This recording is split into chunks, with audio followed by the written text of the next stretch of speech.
everybody, Chris at Tullsons Safe Restorations. Learning this whole selfie thing, so bear with me.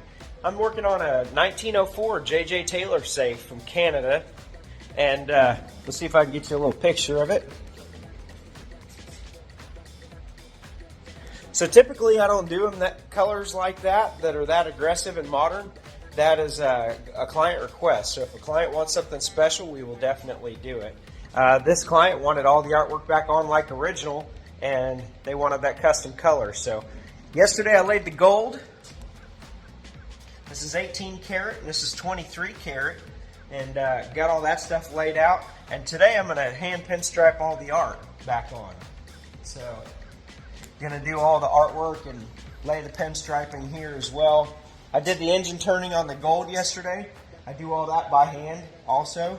So yeah, everything's done by hand here at Tullsons. That's why it takes a while. Some people ask, well, how long does it take to do a safe? Well, it could be a couple weeks and it could be about 3 months, depending. I think the longest safe we've had in here has been about 2 or 3 months. So, all right, thanks for watching. Please like, follow, and share. Have an amazing day. Bye.